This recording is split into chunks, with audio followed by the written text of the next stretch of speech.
আমেনা বর্ণনা করেছো, আমার জাতি, আমি যে ঘরে নবীকে পেটে নিয়ে ঘুমাতাম, রাতের বেলায় শুয়ে শুয়ে আকাশের তারকাগুলো গণনা করতাম। তাহলে রাতে ঘরে শুয়ে যদি আকাশের তারা দেখা যায়, তাহলে বুঝতে হবে ওই ঘরের কি ছিল না, ছাদ ছিল না। ছাদবিহীন একটা ঘরে আমার নবী আসতেছেন। আমেনা বর্ণনা করেছেন, আমি যে ঘরে নবীকে পেটে করে নিয়ে শুয়ে থাকতাম, ওই ঘরের উত্তর দিক থেকে যদি জোরে বাতাস আসতো, উত্তর প্রান্তের বেড়াটা ভেঙে যেত।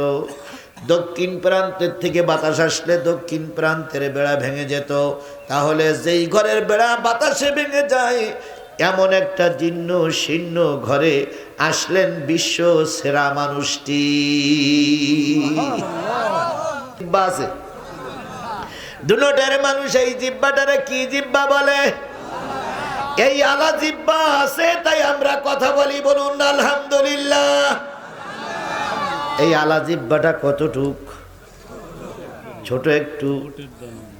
এই আলা জিব্বা যদি একেবারে ছোট হয়ে যায়, যতটুক হওয়ার দরকার ততটুকু যদি না হয়ে একটু ছোট হয়, ওই লোকটা কি হয়? তোতলা। ওই লোকটা প্রকৃত কথা বলতে পারে না, ওই লোকটা হয়ে যায় তোতলা। আর এই জিব্বাটা যার ফুল হয় সেই হয় ফুল কথা বলে, আর ওই জিব্বাটা যার মোটে নাই তিনি হন বোবা। তাহলে আল্লাহ ছোট্ট জিব্বাটা দিয়ে কথা বলার তৌফিক দিলেন, ছোট করে দেন নাই, বোবা করে দেন নাই, তোতলা করে দেন নাই। যে আল্লাহ ছোট্ট একটা জিব্বা আমার গালের ভিতরে দিয়েছেন, ওই জিব্বাটার শুকরিয়া যদি মৃত্যুর আগ পর্যন্ত সেজদায় পড়ে পড়ে মালিকের কাছে কান্দি, একটা ছোট্ট জিব্বার শুকরিয়া আদায় করে শেষ করা যাবে না। 3.5 হাত বডির ভিতরে কোটি কোটি টাকার সম্পদ। যার চোখ নাই সেই জানে চোখ না থাকার কি জ্বালা, যে কানে শোনে না সেই জানে কানে না শোনার কি জ্বালা, যার জিহ্বা নাই সেই জানে জিহ্বা না থাকার কি জ্বালা, যার একটা কিডনি অথবা বাল্ব নষ্ট হয়ে গেছে সেই জানে কিডনি অথবা বাল্ব নষ্ট হয়ে গেলে কি জ্বালা। তাহলে আল্লাহ পাক 3.5 হাত বডির ভিতরে কোটি কোটি টাকার সম্পদ দিলেন, সেই আল্লাহর শুকরিয়াটা আসতে না জোরে? আরো জোরে বলেন, সেই আল্লাহর শুকরিয়াটা আসতে না জোরে? যদি আস্তে শুকরিয়া আদায় করেন, আল্লাহ পাক ইচ্ছা করলে রাতের বেলায় আপনাকে বোয়া বানাইয়া দিতে পারে। আপনি হয়তো বলবেন, জামাত আল্লাহ সব দিয়ে তৈরি করেছে, বোয়া বানাবে কেন? এখান থেকে মাসখান আগে এক বক্তা মঞ্চ ওয়াজ করতেছিলেন। এক ভাই ভাই ভাই ভাই ভাই ভাই ভাই দয়া করে কথা না বলে, ভাই আমাকে কথা বলতে দেন একটু। এক বক্তা মঞ্চে কথা বলতেছিলেন, কথা বলতে বলতে হঠাৎ করে জবান বন্ধ হয়ে গেছে, আর কথা বলতে পারে না। মানুষের কাছে বললেন, পানি দেওয়া হলো, কাপ দেখালেন, চা দেওয়া হলো, অনেকবার গোলা খাকারি দিল, অনেক চেষ্টা করার পরে আর জবান খুলিনি। তাহলে একটা বক্তা মঞ্চে কথা বলতে বলতে জবান বন্ধ হয়ে গেছে, কথা আর বাহির হয়নি। সেই আল্লাহ এক্ষুনি এই মুহূর্তে এই জায়গায় বসে আপনার আমার জবান বন্ধ করে দিতে পারে কি পারে না? তাহলে যে আল্লাহ সবকিছু পারে, সেই আল্লাহর শুকরিয়া কারোর জবান বন্ধ থাকবে না। জোরে সোরে বলছি আলহামদুলিল্লাহ। প্রশংসা করি আমি আল্লাহ তাআলার, বিশ্বজাহান সৃষ্টি হলো কুদরতে যাহার, জ্ঞান বিজ্ঞান শিল্পকলা আবিষ্কারক যত, খোদার মহিমা তারা গাইছে অবিরত। মাটির মানুষ চন্দ্রে গেল কুদরতে যাহার, প্রশংসা করি আমি আল্লাহ তাআলা। ডিমগুলো সব একই রকম, পার্থক্য নাই মোটে, সাদা কালো বাচ্চাগুলো কেমন করে ভোটে। আমরা সবাই বাস করি একই পৃথিবীর অঙ্গে, হাতের লেখা মুখের চেহারা মেলে না কারোর সঙ্গে, আর মেলে না গলার আওয়াজ বুড়ি আঙুলির টিপ। আল্লাহ তাআলা আছেন একজন, প্রমাণ হইল ঠিক। আবারও বলছি আলহামদুলিল্লাহ। সর্বকালের সর্বশ্রেষ্ঠ মহামানব যিনি এসেছিলেন এই পৃথিবীতে মানুষের কল্যাণের জন্য। কথা বলেন ঠিক না বেঠিক?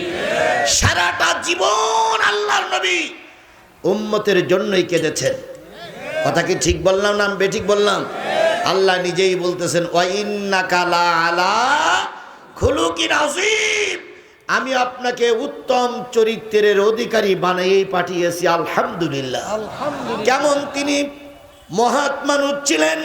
তিনি যখন পৃথিবীতে আসলেন, ছোট্ট মানুষ যে ঘরে জন্ম নিয়েছিলেন, আমেনা বর্ণনা করেছে আমার জাতি, আমি যে ঘরে নবীকে পেটে নিয়ে ঘুমাতাম, রাতের বেলায় শুয়ে শুয়ে আকাশের তারকাগুলো গণনা করতাম। তাহলে রাতে ঘরে শুয়ে যদি আকাশের তারা দেখা যায়, তাহলে বুঝতে হবে ওই ঘরের কি ছিল না? ছাদ ছিল না। ছাদবিহীন একটা ঘরে আমার নবী আসতেছেন। আমেনা বর্ণনা করেছেন, আমি যে ঘরে নবীকে পেটে করে নিয়ে শুয়ে থাকতাম, ওই ঘরের উত্তর দিক থেকে যদি জোরে বাতাস আসতো, উত্তর প্রান্তের বেড়াটা ভেঙে যেত। দক্ষিণ প্রান্তের থেকে বাতাস আসলে দক্ষিণ প্রান্তের বেড়া ভেঙে যেত। তাহলে যেই ঘরের বেড়া বাতাসে ভেঙে যায়, এমন একটা জীর্ণ শীর্ণ ঘরে আসলেন বিশ্ব সেরা মানুষটি। বলুন তো, নবী এসেছিলেন রাতে না দিনে? আমার জাতি বলেন, নবী এসেছিলেন রাতে না দিনে? রাতও নয়, দিনও নয়, আল্লাহ নবী আসলেন। আমেনা বর্ণনা করেছেন, নবী এসেছেন, আমি একটা লণ্ঠন জ্বালাবো, ঘরে কোনো তেল নাই, বাতিতে আলো নাই, তেল নাই। অন্ধকার ঘরে যখন নবীর জন্ম হয়ে গেল, আমি নবীর শরীর থেকে কাপড়টা সরাইয়ে দেখলাম, আল্লাহর নবীর চেহারায় সমস্ত অন্ধকার ঘরটা আলোকময় হয়ে গেছে। নবী জন্মের পরে লণ্ঠন জ্বালিয়ে আলো করা লাগি নাই, মনে হয়েছে একটা পূর্ণিমার চাঁদ মা আমেনার পেট থেকে দুনিয়ায় এসেছে। আমার ভাইরা, নবীর জন্ম হয়েছে, গোটা এলাকায় ছড়িয়ে পড়ল। নবীর ফুপি আম্মা নাম ছিল উম্মে হানি। তিনি বলেছেন, আমি একটু দূরে ছিলাম, এসে দেখি আমেনা শুয়ে আছে, চোখ বেয়ে পানি পড়তেছে। আমি জিজ্ঞেস করলাম, ভাবি কাঁদো কেন? আমাকে জড়িয়ে ধরে বললেন, বোন, বিশ্ব নবী দুনিয়া এসেছে, অথচ আলো জ্বালানোর মতন তেল নাই, আলো জ্বালানোর মতন লণ্ঠন নাই। উম্মে হানি আমেনাকে সান্ত্বনা দিয়ে বললেন, বোন কেঁদো না, আল্লাহ এই সন্তানের জন্য তোমার অনেক সম্মান বাড়িয়ে দেবে। উম্মে হানি চলে গেলেন নবীর পাশে, নবীর মুখ থেকে কাপড়খানা সরালেন। নবীর মুখ থেকে কাপড়খানা সরিয়ে নবীজির ফুপি আম্মা উম্মে হানি কোলে তুললেন। কোলে তুলে দেখে দয়ার নবী, রহমতের নবীর ঠোঁট দুটো বিড়ি বিড়ি বিড়ি বিড়ি করে নড়তেছে। উম্মে হানি বলেন, ভাতিজা, ছোট মানুষ কি বলো বোঝা যায় না, কানের কাছে মুখ লাগালেন, কিছুই শোনা যায় না। এরপরে নবীজিকে আবার সবাই দিলেন। কিছুদিন পরে যখন নবী একটু বড় হলো, ফুপি আম্মা উম্মে হানি জিজ্ঞেস করেছিলেন, ভাতিজা, জন্মের পরে কি বলেছিলে? নবী ফুপি আম্মার গলা জড়াই ধরে বলেছিলেন, ফুপি আম্মা, জন্মের পরে কেঁদেছিলাম, রব্বি হাবলি উম্মতি। নিয়ে রাতের অন্ধকারে বিশ্ব নবী, বিশ্বের সবচেয়ে ভালো মানুষটি পালিয়ে যাচ্ছে কোথায়? তায়েফে। আলী রসুলের মতন বিশ্ব মানুষ পালিয়ে তায়েফে যেতে হয়েছে ইসলামের জন্য। তুমি আর আমি যদি ইসলামের কথা বলি, তোমার আর আমার দশাটা এমনটি হতে পারে। কিছু কিছু হুজুররা বলেছিল, আল্লামা সাইদ যদি দোষী না হয় তাহলে জেলে গেল কেন? এরকম কথা বলা হুজুর আমাদের সমাজে ছিল কি ছিল না? নিশ্চয়ই মতিউর রহমান নেজামী দোষী ছিল, নতুবা জেলে গেল কেন? নিশ্চয়ই খালেদা জিয়ার দোষ ছিল, তাই মামলার রায় হয়েছে। নিশ্চয়ই তারেক জিয়া রাজনৈতিকভাবে দণ্ডপ্রাপ্ত, তাই বিদেশে পালিয়ে গেছে। এখন যদি ওই বাচ্চাদের কাছে জিজ্ঞাসা করি, নিশ্চয়ই নিশ্চয়ই শেখ হাসিনা ধরছিল, নতুবা শেখ হাসিনা কুকুরের মতন পালাই গেল কেন? কথা বলেন, কথা বলেন, কথা বলেন। ওদের উত্তর আমরা দিচ্ছি, আমরা নতুন করে কিছু বলতেছি না। খালেদা জিয়া যদি 2 কোটি টাকা আত্মসাতের দায়ে বছরের পরে বছর জেল খাটা লাগে, এক একজন এমপি মন্ত্রী কোটি কোটি টাকা মেরে খেয়েছে, 2 কোটি টাকা মেরে খাওয়ার দায়ে যদি 4 বছরের জেল হয়, এরা কিয়ামত পর্যন্ত জামিন পাবে না। ওই টাকা অ্যাকাউন্টে আছে, মেরে খায়নি, ওটা এখন 4 কোটি হয়েছে। আমার বলতে দেন, আছে তো অ্যাকাউন্ট, এটা বলা যাবে না। না, উনি স্মরণ করাই দিল, সেটা বুঝলাম। সে হোক, আমি বুঝাতে চাচ্ছি, যদি তিনি দোষী হন, অবশ্যই দোষী না। যদি তিনি দোষী হন, 4 কোটি টাকা 2 কোটি টাকা মেরে খাওয়ার আত্মসাৎ করার দায়ে যদি 5 বছরের জেল হয়, তাহলে যদি সুষ্ঠু বিচার হয়, এরা কিয়ামত পর্যন্ত জেল কাটবে, বোর মুখ দেখতে পারবে না একটাও।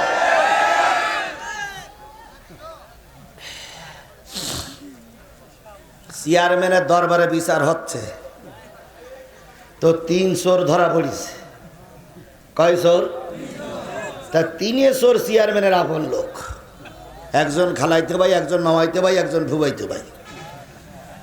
তো চেয়ারম্যান ডেকে বলতেছে, তোরা এমন এক কাজ করেছিস, সব তো আমার আপন লোক, তো তোরকে রায় দিলি তো আমার ধরা খেয়ে যাইতে হবে। তো এক কাজ কর, বাজারে যা, বাজারে যেয়ে 3 ফল কিনে নিয়ে আয়, ফল খাওয়ার পরে রায় দেব। এখন 3 চোর গেছে বাজারে, যেয়ে প্রথম চোর কিনেছে একটা আম, খুব সুন্দর লাল টকটকে আম কিনে চেয়ারম্যানের কাছে নিয়ে আসছে। চেয়ারম্যান ছুরি দিয়ে আম খেয়ে বলতে, দারুণ মিষ্টি তো, এত ভালো আম তো আমি আর কোনোদিন খাইনি। তা কত দিয়ে কিনলি? কয় 70। তো আম খেয়ে বলতে, আমের ভিতরে একটা আঠি পাওয়া গেছে, বিচি পাওয়া গেছে, তোর 1 মাসের জেল, যা তুই 1 মাস জেল খেটিয়ে আয়। তো মামাইতে ভাই বলতেছে, চেয়ারম্যান সাহেব আসসালামু আলাইকুম, যাক 1 মাস তো সমস্যা নেই। পরের যে লোক আইসে, ও কিনেছে একটা আপেল।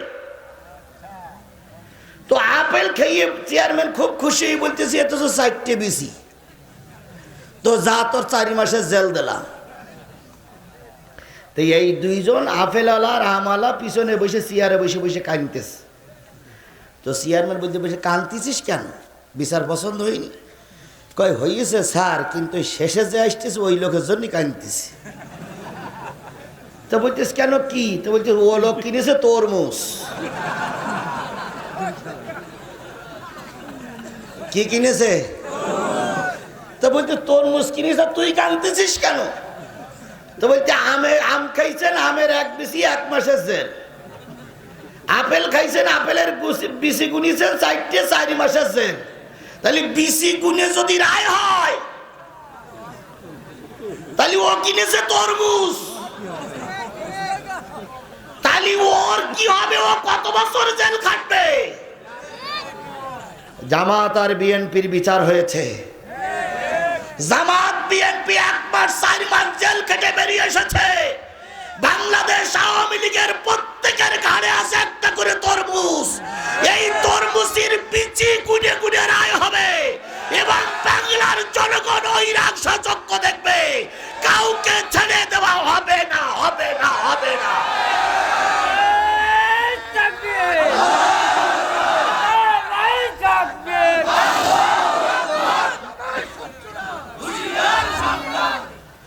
আল্লাহর নবী যাচ্ছে তায়েফে, কিসের জন্য? মনে নেই, মনে নেই, মনে নেই, অষ্টা তো মনে রাখতে হবে। আল্লাহ রসুল যাচ্ছেন তায়েফে কিসের জন্য? কোরআনের দাওয়াত দেওয়ার জন্য। সাথে আছে জায়েদ। সব আমার দায়িত্ব, আপনাদের আর কোনো দায়িত্ব নেই। লোক বসাই নিয়ে বাজারের থেকে লোক আনা, লোক ধরে রাখা, আল্লাহর পর শপথ করেন। ও বাজারের থেকে লোক আমি নিয়ে আসবো ইনশাল্লাহ। এই ওঠেন কেন, লোক ওঠেন কেন? আওয়ামী লীগের লোক নাই? জি ভাই, দুই পাশে জায়গা আছে, বসে বলুন। আল্লাহ হেফাজত করুন, আল্লাহ হেফাজত করুক। সকলে মিলে বলুন আমিন। আল্লাহ নবী তায়েফে যাচ্ছে কিসের দাওয়াত দেওয়ার জন্য? আরো জোরে বলেন কিসের দাওয়াত দেওয়ার জন্য? পেটে কি নাই? খাবার নাই। একদিন এক রাত নবী না খাওয়া দাওয়াতি কাজে বাহির হয়ে গেলেন। নবীজিকে খাবার দেওয়ার মতন কোনো খাবার খাদিজা জোগাড় করতে পারেন নাই।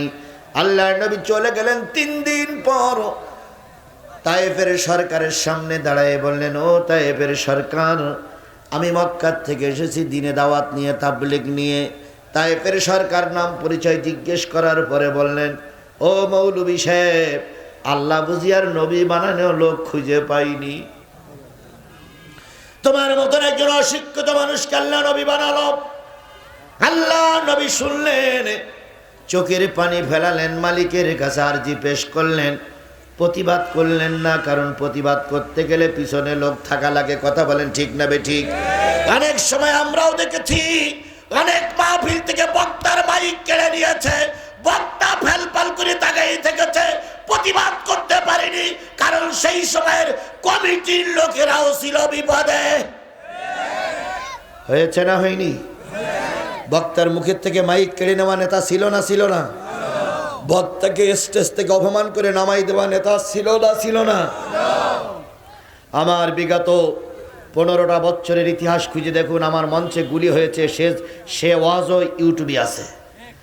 আমাকে 4-5 থেকে পিটাই আহত করেছে, সে ওয়াজও ইউটিউবে আছে।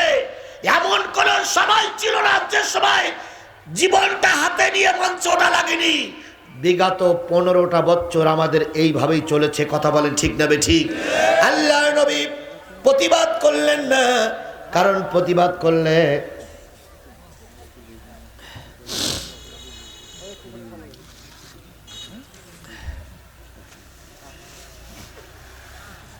ওয়াইজা কুরিয়াল কোরআন ফাসতামিউ লাহু ওয়া আনসিতু লাআল্লাকুম তুরহামুন। যখন কোরআন পড়া হবে তখন চুপচাপ বসে বসে শোনো। কোরআন পড়া হলে কি করে বসে বসে শুনতে হবে? এটা কি শুধু হুজুরের জন্য, বিএনপির জন্য, জামাতের জন্য, কার জন্য? সবার জন্য নয়, মুসলমানের জন্য। কোরআনের আলোচনা হলে মুসলমান চুপচাপ বসে বসে শুনবে। তাহলে কোরআনের আলোচনা হলে চুপচাপ বসে বসে শুনতে হবে। আদেশ কার? আল্লাহর আদেশ মেনে চলা ফরজ, ওয়াজিব, মুস্তাহাব না সুন্নত? তাহলে ফরজ ওয়াজিব যদি হয়, আমরা কোরআনের আলোচনাই করছি। এখানে কথা বললেই ফরজের খেলাফ হবে, আর ফরজের খেলাফ হলে আর যাই হোক মুসলমান থাকা যায় না। আল্লাহ আমাদের কবুল করুক। আরো জোরে আল্লাহ আমাদের কবুল করুক। সুতরাং ফাসতামিউ লাহু ওয়া আনসিতু লাআল্লাকুম তুরহামুন। যখন তোমাদের সামনে কোরআন পড়া হবে, কোরআনগুলো চুপচাপ বসে বসে শোনো। লাআল্লাকুম তুরহামুন, আশা করা যায় আল্লাহ পাক রহমত দিয়ে ভরপুর করে দেবে। আমার ভাইরা, যারা বুঝাতে চাচ্ছিলাম সেটা হলো, আল্লাহর নবী সাল্লাল্লাহু আলাইহি সাল্লাম কোন জায়গায় কোরআনের দাওয়াত দেওয়ার জন্য গেছে? আরো জোরে বলেন, কোথায় দাওয়াত দেওয়ার জন্য গেছে? তায়েফে কোরআনের দাওয়াত দেওয়ার জন্য আল্লাহর নবী চলে গেলেন। তায়েফের সরকার নবীকে ক্রিটিসাইজ করলো, তায়েফের সরকার নবীর সঙ্গে বিয়াদবি করলো। আল্লাহর নবী কষ্ট পাইলেন, প্রতিবাদ করতে পারলেন না, কারণ প্রতিবাদ করলে পিছনে কোনো লোক নাই। আরো জোরে বলেন, পিছনে কোনো লোক। তাই নবী প্রতিবাদ করতে পারলেন না। এবার নবী যখন ময়দান থেকে বেরিয়ে আসতেছে, নবী যখন ময়দান থেকে বেরিয়ে আসলো, তায়েফের সরকারের হাত ধরে বলল, ভাইজান, ও আমার ভাই, ও আমার বন্ধু, তুমি যদি ইসলাম মেনে নাও তবু যেন তোমাদের যুবকদেরকে আমার পিছনে লাগাইয়ে দিও না, কারণ আমি কয়দিন না খাওয়া। আরো জোরে বলেন, কয়দিন না খাওয়া?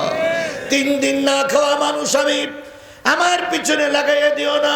কে কার কথা শোনে? নবীজি যখন বেরিয়ে আসলেন, যুবকদের বলে দিলেন, মোহাম্মদকে যে যত মারতে পারবা তার র্যাঙ্ক আরো বেড়ে যাবে। আমরাও বিগত 15 বছরে দেখেছি, যারা যত বিএনপি জামাতের নেতাদের মারতে পেরেছে, তাদের র্যাঙ্ক তত বেড়েছে।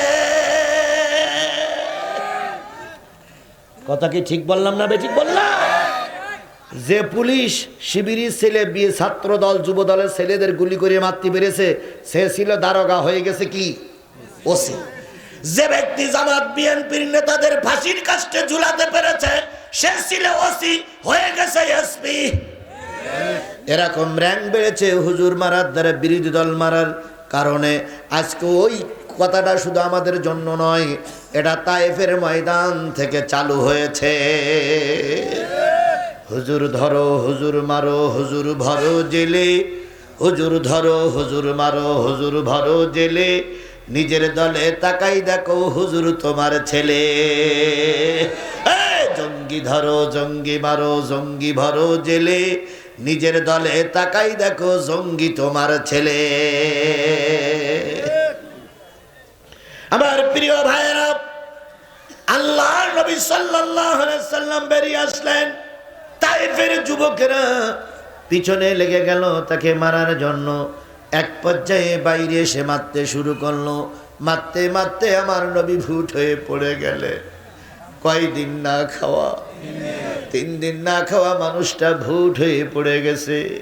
আবার তারা সোজা করে দেয়, আবার সোজা করে দিলে আবার ভূত হয়ে পড়ে যায়।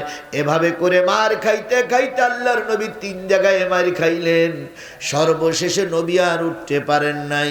পাহাড়ের স্তূপ পড়ে গেল, স্তূপের উপরে দাঁড়িয়ে স্তূপের উপরে দাঁড়িয়ে স্তূপের উপরে দাঁড়িয়ে নেতারা নৃত্য করলো আর বলল, কুতিলা মুহাম্মদ কুতিলা মুহাম্মদ কুতিলা মুহাম্মদ, মুহাম্মদ মারা গেছে মুহাম্মদ মারা গেছে। কারা নাচানাচি করেছিল? জোরে বলেন, কারা নাচানাচি করেছিল? কাফেরেরা। কারা নাচানাচি করেছিল? সেই কাফেরের বাচ্চা এখন আছে না নাই? আরো জোরে বলেন, আছে না নাই? এরা আলেমদের লাশের পরে এরাই নাচানাচি করেছে। নিঃসন্দেহে কাফেরের রক্ত দিয়ে জন্ম।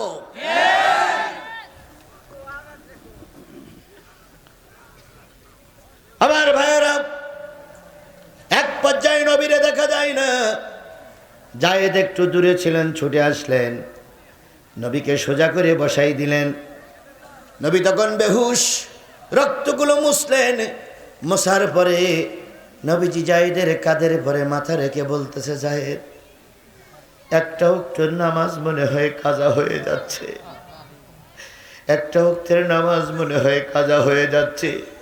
দয়া করে একটু পানি নিয়ে এসে উজু করে আমি নামাজটা আদায় করে নেই, সালাতটা আদায় করে নেই। জায়েদ দুধ থেকে পানি নিয়ে আসলেন। নবীজি হাত ধুইলেন, মুখ ধুইলেন, মাথা মাথা করলেন। পা যখন ধুতে গেছে, জায়েদ বলেন, রক্তের সঙ্গে খড়মের সঙ্গে লেগে আছে। আমি অনেক চেষ্টা করে খড়মটা ছাড়াইতে পারছিলাম না। এক পর্যায়ে গাল দিয়ে খড়মটা চেপে ধরলাম, 2 হাত দিয়ে পা টেনে ধরলাম। নবীজি তখন বলতেছে, জায়েদ, তায়েফের লোকগুলো কষ্ট দিল, তুমিও বুঝি আমাকে কষ্ট দিচ্ছ। জায়েদ ছেড়ে দিল। নবীজি উজু করে নামাজ পড়ার পর তাকিয়ে দেখে মাথার পরে বিরাট একটা পাহাড় চক্কর দিচ্ছে। আর ওই পাহাড়ের পাথরের পরে পাহাড়ের উপরে বসে আছে, মেঘের উপরে বসে আছে হযরত জিবরিল আমিন। জিবরিল আমিন বসে নবীজিকে ইশারা করে বলতেছে, নবী, একটিবার আদেশ করো, যারা আপনার পরে আক্রমণ করেছে তাদেরকে ভিসে ডালা করে মেরে দেব।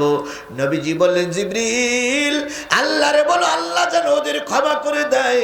আমি ওদের ক্ষমা করে দিলাম। যদি সবাই মারা যায়, কোরআনের দাওয়াত আমি কাকে শোনাবো?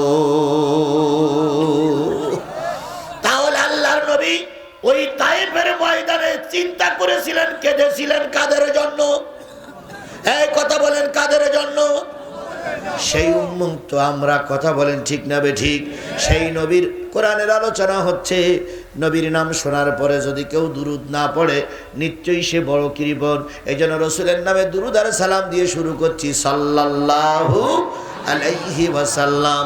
রসুল আমার ভালোবাসা, রসুল আমার আলো আশা, রসুল আমার প্রেম বিরহের মূল আলোচনা, রসুল আমার কাজে কর্মের অনুপ্রেরণা, রসুল আমার ভালোবাসা।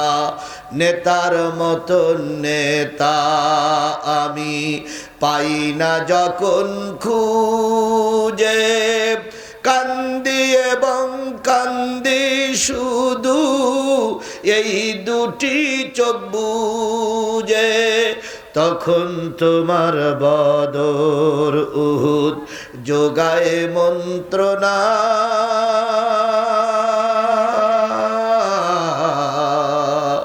রসুল আমার কাজে কর্মের অনুপ্রেরণা।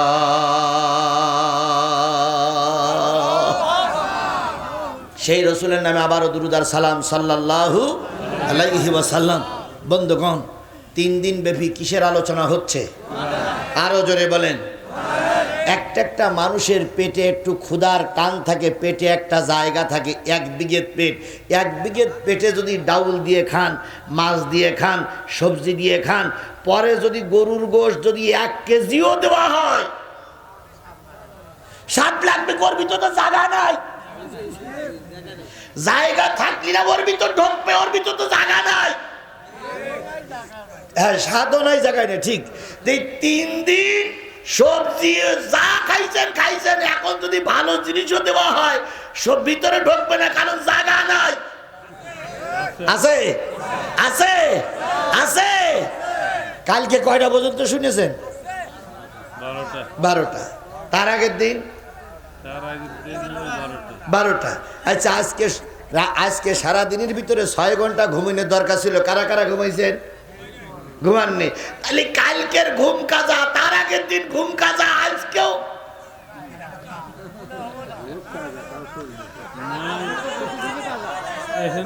হ্যাঁ। আল্লাহ আমাদের কবুল করুক, কথা বলেন আমিন। তাহলে কিসের আলোচনা? এবার চলুন আস্তে আস্তে কোরআনের ভিতরে ঢুকে পড়ি। আল্লাহ বলতেছেন, আইজা কুরিয়াল কোরআন ফাসতামিউ লাহু ওয়া আনসিতু লাআল্লাকুম তুরহামুন। যখন তোমাদের সামনে কোরআন পড়া হবে, সেই কোরআনগুলো তোমরা চুপচাপ বসে বসে শোনো। লাআল্লাকুম তুরহামুন, আশা করা যায় আল্লাহ পাক রহমত দিয়ে ভরে দেবে। তাহলে চুপচাপ বসে বসে কোরআন শরীফ শুনতে হবে। আদেশ কার? আরো জোরে বলেন, আদেশ কার? তাহলে আপনারা যারা দাঁড়িয়ে আছেন, নিশ্চয়ই আল্লাহর আদেশ অমান্য করতেছেন। তাই আপনাদেরকে বলি, আল্লাহর আদেশের জন্য সবাই বসে পড়ি। আল্লাহ আমাদের কবুল করুক। আর একটু জোরে বলেন। এবার চলুন হাদিসে যাই।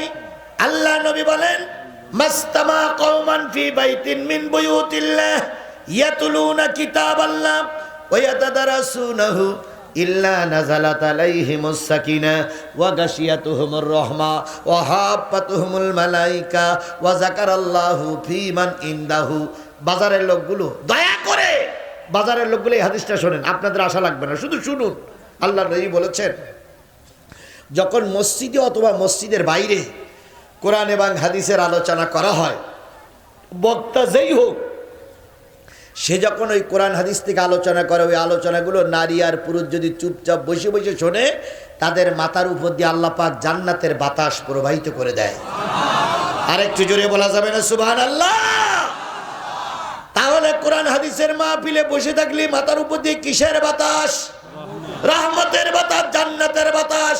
আজকের এই জান্নাতের বাতাস, রহমতের বাতাস যাদের সহ্য হচ্ছে না, সাদা কাগজে লিখে রাখো বাদামের দোকানে বসে, কিয়ামতের দিন আল্লাহর জান্নাতের বাতাস তোমাদের কপালে জুটবে না।